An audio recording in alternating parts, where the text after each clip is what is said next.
Olá, eu espero que todos estejam bem, com bastante alegria e satisfação, que nós estamos aqui mais essa semana, dando continuidade aos nossos estudos, conhecendo a filosofia espírita através do Livro dos Espíritos. Ainda na parte segunda, do mundo espírita, o mundo dos espíritos, nós estamos no capítulo 4, tratando da pluralidade das existências e encarnação nos diferentes mundos.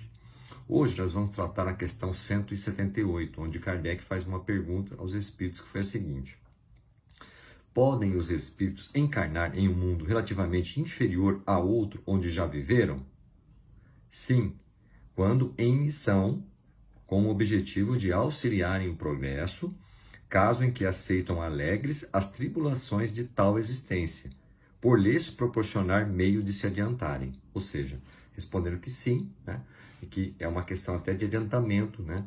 Quando aquele espírito que ele já está num grau de evolução maior, ele pode vir, né, a pedido da divindade, né, como espírito missionário, nos ajudar naquele mundo onde é um mundo menos adiantado. Esse espírito que já está bem mais evoluído consegue trazer ensinamentos através dos seus exemplos, né?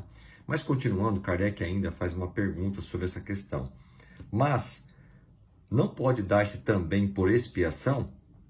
Não pode Deus degradar para mundos inferiores espíritos rebeldes? Mais uma pergunta. Aí os espíritos respondem o seguinte: os espíritos podem conservar-se estacionários, mas não retrogradam.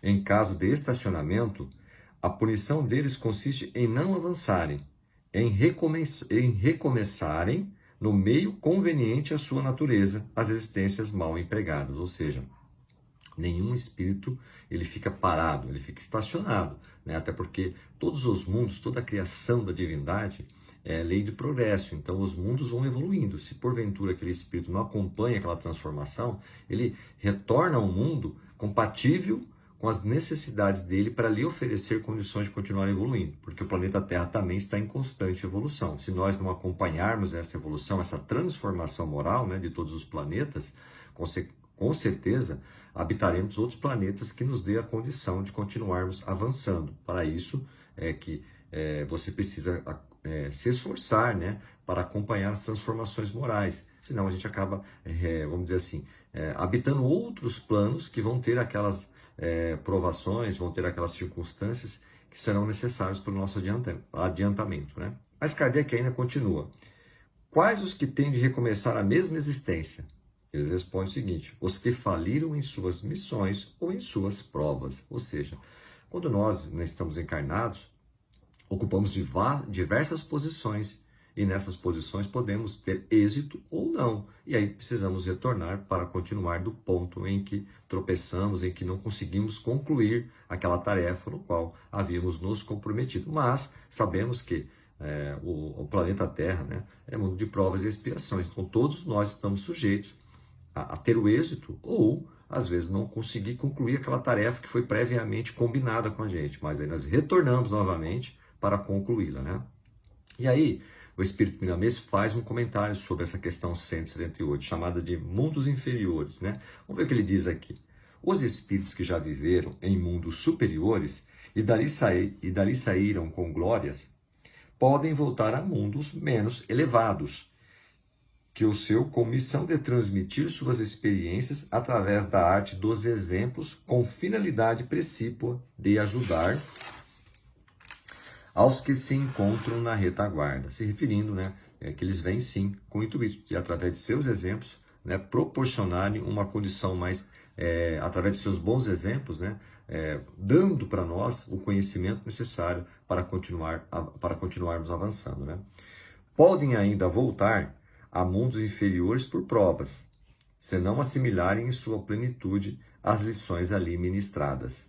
Há, pois, uma variação de posições em todos os campos de vida, nos mostrando em todas elas o amor de Deus, para com todos os seus filhos. Os mundos inferiores estão sob as leis de proteção, que atuam, né, em conformidade com os esforços dos que ali vivem. O progresso é lei de Deus em todos os mundos, em toda a criação. Os espíritos não regridem, como muitos pensam, e dentro de uma grandeza de tempo, o próprio estacionamento do espírito é ilusório, pois ainda que queiramos, a própria matéria não para a sua evolução. A evolução se torna tão lenta que nos dá a impressão de inércia, mas não há imobilidade dentro do progresso universal, né? Voltando que toda a criação divina, tudo aquilo que está sobre, né, a tutela da divindade, é lei de progresso. Então, até a matéria evolui. Então, nós também, como espíritos, podemos nos estacionar, ficarmos ali um determinado período, né, ali no mesmo patamar em termos de evolução. Mas vem novamente um despertar pela divindade, né, é nos provocado de alguma maneira para que a gente continue avançando e evoluindo, né?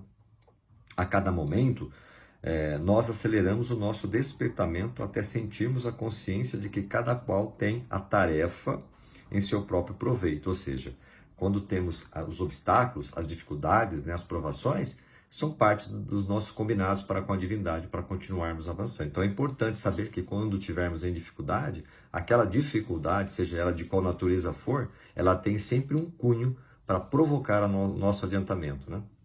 A nossa parte haveremos de fazê-la e ainda poderemos ajudar alguém a abrir os olhos no contexto das leis que nos ajudam a despertar. Todos nós já fomos despertados por alguém e também nós podemos despertar alguém. Então é um trabalho, né, de coevolução de todos nós, né? Quando espíritos mais adiantados se aproximam de nós, pessoas queridas que estão próximas de nós, sempre nos dando exemplos para que possamos avançar. E nós também podemos fazer isso com o nosso próximo, né? Se o espírito se encontra em um mundo inferior, deve esforçar-se para melhorar, mesmo sendo pequeno o seu trabalho, juntando-o com os esforços dos outros, avolumar-se-ão aos cambiantes do progresso. Muito podemos fazer para a criação do bem em todas as tarefas dos homens. Para tanto, Jesus nos deixou por misericórdia o Evangelho e ainda mais envia de vez em quando missionários de seu convívio espiritual. Olha só, né? Próximos do convívio espiritual de Jesus, capazes de nos transmitir exemplos dignificantes rumo às nossas necessidades. Se referindo que, lógico, quando ele se refere a esses espíritos, pessoas que já habitaram o planeta Terra, que vieram com um propósito muito nobre, né, de dar exemplo da bondade, da caridade, do amor de Jesus, pregando o Evangelho do Cristo, né? Então, nós podemos citar vários, né, que já passou pela humanidade, pessoas muito boas de coração, que realmente tinham como objetivo principal o aprimoramento moral, a bondade, o amor, a caridade, a fraternidade universal, né? O Evangelho já se encontra na Terra há quase 2000 anos. É divulgado incessantemente por todas as vias de comunicação e aparece aos mesmos homens por diversas formas, lembrando seu idealizador cósmico. O que dizer diante de toda essa assistência espiritual? Estamos sendo agraciados e não devemos recusar essa grande proteção, essa força que liberta, dando entendimento para todos se aproximarem da perfeição pelos próprios esforços, como sendo conquista dos valores imortais. Na linguagem do amor e da posição espiritual em que a alma se encontra, falir toma uma conotação mais transcendental. Em todo passo que não foi bem aproveitado, o espírito aprendeu alguma coisa que não sabia ainda. Adquiriu forças que não possuía. Se não tinha forças para tais empreendimentos, não faliu no sentido comum da palavra. Antes, passou por uma experiência onde recolheu algo de melhor para outra vida. Ou seja, nada se perde, né? Toda a experiência que temos, se nós soubermos aproveitar, sempre sairemos mais preparados para a próxima, né? Ou para terminar aquela que por alguma razão nós não conseguimos ter o êxito, né? A linguagem humana não consegue, na maioria das vezes, traduzir a sublimidade do sentido mais profundo das palavras. Se o aluno for reprovado em uma série, é porque não assimilou as matérias apresentadas. Quando recolher condições de sabedoria, avançará com os outros. Para isso, né, como foi colocado aqui, e a gente sempre prega isso, questão do esforço próprio, do mérito, né? Se nós nos esforçarmos adequadamente ou minimamente para tal, né, desafio, para tal tarefa, teremos o êxito. E se não nos esforçarmos, também não conseguiremos, porque precisa haver a lei, né, de causa e efeito, a lei do merecimento, ou seja, tudo que fazemos tem o seu efeito, o que deixamos de fazer também. Quando nós somos meritosos, né, colhemos aquele bem que plantamos, e quando não plantamos nada, não temos, né, também do que reclamar. Por quê? Porque vivemos uma vida vazia, né? Então, por isso que é importante sempre a plantar sementes boas para colher, né, frutos, né, proveitosos para o nosso adiantamento. E aí, terminando, né, quem já foi aprovado, podemos afirmar que já fracassou nesta ou em outras vidas. E Deus, em sua onisciência, sabe de antemão que a alma não está em condições de sempre vencer. Ou seja, terminando aqui o comentário do Espírito Miramês. Significa que todos nós que estamos ainda habitando mundos, né, de provas e expiações como o planeta Terra, sabemos que nós estamos, sim, sempre expostos a errar, a falhar, a tropeçar. Isso faz parte do processo de aprendizado. O importante é ter essa consciência, parar, refletir e ver se nós realmente poderíamos ter feito melhor naquela situação. E aí sim fazer a mudança, fazer a transformação, nos desculparmos e seguirmos, né, do jeito certo de fazer as coisas. Né? Então acho que foi uma lição bem proveitosa.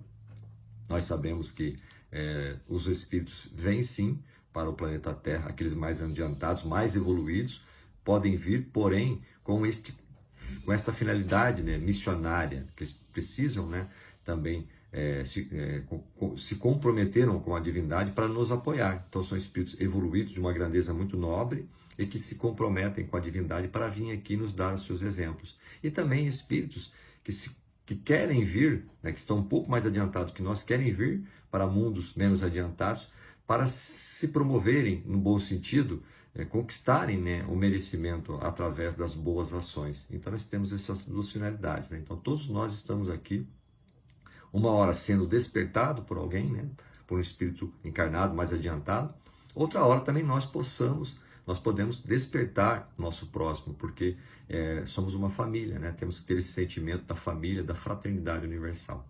Ok? Eu agradeço mais uma vez o tempo e até a próxima semana, se Deus quiser.